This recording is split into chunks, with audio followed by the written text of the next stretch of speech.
Hey guys, I hope you got your popcorn ready because we're gonna be looking at, hey now, what is it called? We're gonna be looking at three text conversations with creepy backstories. So why don't you guys just drop a like on this video, and also I wouldn't mind if you subscribed and also turn on that post notification bell.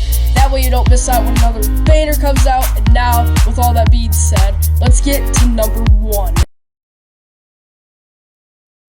What I'm about to show you in this video are three different sets of texts that become much scarier when you hear the background stories behind them. In this first one, these are texts between a young girl named Emily and her mom. Emily sent me screenshots of these texts along with the background story to go with them. First, to read the texts. Emily says to her mom, "Are you home?" "No, still with your dad, what's up?" "I heard someone come in." "The house? Is Peter home?" "I don't know, I've been in my room." "I don't think so, because he was supposed to work till 12 tonight." "Are you sure you heard the door open then?" "Mom, there's someone in the house." "What? Who is it?" "Mom, I don't know, there's some man walking around downstairs. I'm scared, what do I do?" "Emily, find somewhere to hide right now, I'm calling the police. Lock your door right now and hide somewhere in your room, okay?" "Okay, I'm in the closet." "Okay, good, sweetie, I'm on the phone with the police, don't make any noise at all. Stay in the closet until you hear the police come inside the house." "Do you still hear them?" "Mom, he's trying to open the door." "Emily, please just be quiet. You're going to be okay. The police are almost there." "Emily, the police are there. Are you okay?" This was where the texts ended. This was what was going on that night when Emily sent these texts to her mom. She was home alone while her mother was out to dinner with her dad, and her older brother Peter was working late. Nobody was expected to be home except for her at this time, so when she heard the front door closing downstairs, she was immediately alarmed and concerned. She texted her mother asking if she and her dad possibly returned home early, to which her mother shot that down, saying she was still with her father. On the side, sometime between her mom asking Emily if she was sure she heard the front door open and her follow-up question mark, Emily texted her brother Peter as well asking if he was home, and he replied he was still at work. At this point, Emily peeked out her bedroom door down the stairs and saw, in her words, a 30-something-year-old tall man in a hoodie, beanie, and black sweatpants walking around her living room.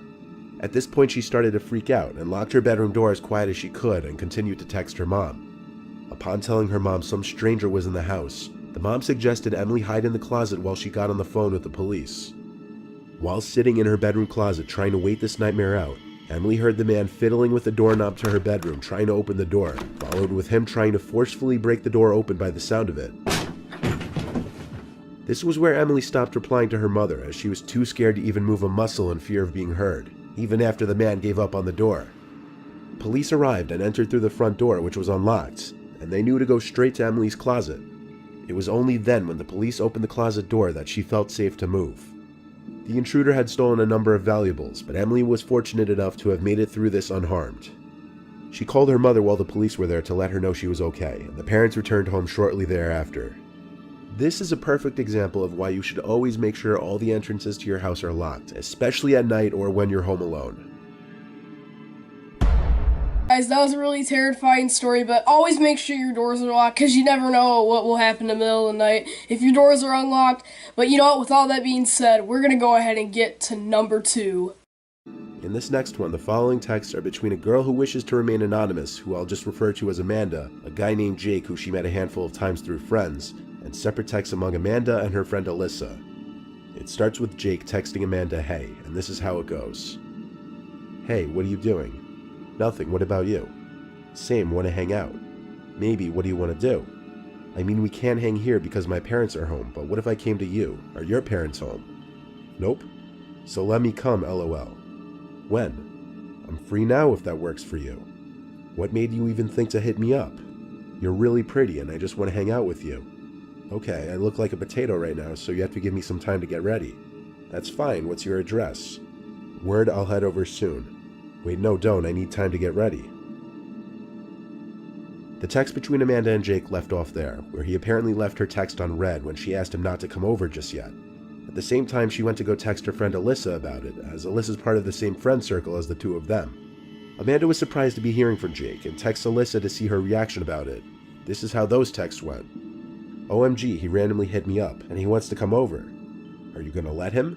"I told him yeah, but to let me get ready. He said he's gonna head over soon." "I told him wait, but he left me on scene." "Wait, hang on. I feel like it's weird that he's texting you. I'm gonna call him. Why? Don't mention me. I won't, but he's not picking up FaceTime anyway. I'm calling Jamie. This is weird. Why is it so weird? Because I know he wouldn't just text you like that. Immediately, Alyssa finds it surprising and odd that Jake would text Alyssa, for the sole reason that Jake was apparently on the verge of officially dating someone else. When Alyssa tries to call Jake multiple times but fails, she then resorts to calling Jake's sister Jamie, who was also part of the same friend group.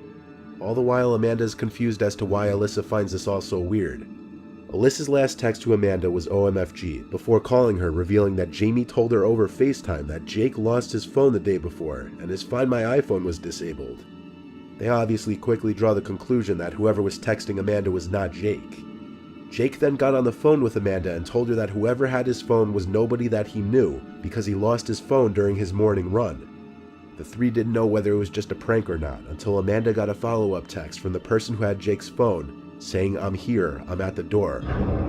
Given that the whole reason this person came over was because Amanda said her parents weren't home, and whoever was on the other side of the door likely meant her harm, and they were aware she was a defenseless girl home alone.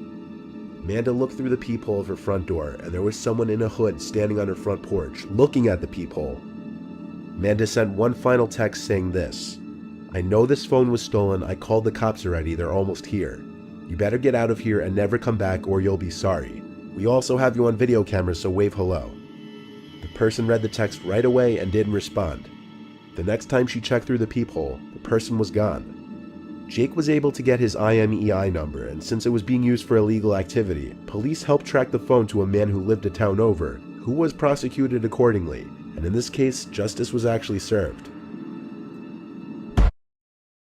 Struggling with acne? Alright, I think the second one was most terrifying than the first one. Because whatever it is about that video, it just creeps me out. And I don't think I'm going to be able to sleep tonight.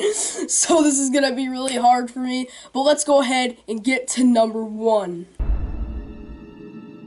In this last one, these were the texts received by single mother Marissa Rivera. Marissa was awoken by her phone vibrating on her nightstand at 1 in the morning on a Friday night.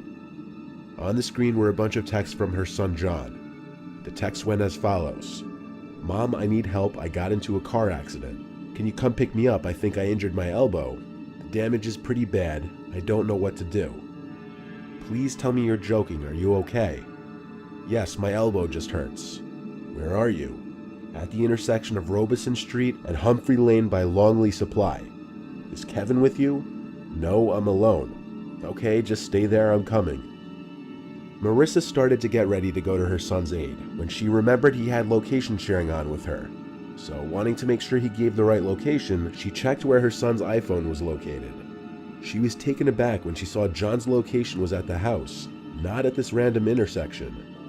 She went to John's room, but he wasn't in his bed. So she went and called her other son Kevin, who was also still out. Kevin picked up his phone, sounding intoxicated, according to Marissa, and when asked if Kevin was with John, he said yes, and John said "Hi, Mom" into the phone, less drunk sounding than Kevin. The two were together and claimed there was no car accident and that John lost his phone. Marissa came to the horrible realization that if her kids were telling the truth, somebody else was in the house with her using John's phone. Marissa left the house with her cell phone and called the police while hiding in her car, reporting a breaking and entering. When police showed up and searched the house, nobody was there. On top of that, John's phone location was updated to down the block, but that was the last known location before it was either turned off or broken. The office window of the house was the most likely entry and exit point since, according to Marissa, it's easily liftable and big enough for most people to fit through. Marissa was having the conversation with her sons while standing in the middle of the house, loud enough for whoever was in the house with her to hear her realization that the car accident never happened, and heard her rushing out of the house. What most likely happened here was somebody who knew John either stole or found his phone, broke into the house through the window, and tried tricking their mom into leaving the house so that they could rob the place while nobody was home. Thankfully, she called her other son and was able to realize it was some kind of setup, and she was able to get the police to the house. The family was never able to find out who was the one who sent the text on John's phone. Perhaps another story illustrating the importance of having a passcode on your phone to prevent a stranger or anybody else from having complete access to it. Hey guys, this is going to wrap up today's video, and this video is by Mr. Nightmare. I'll link his channel down in the description, as well as the original video. Make sure you guys go subscribe to him, and I'll catch you guys in the next one with another banger, and as always, peace.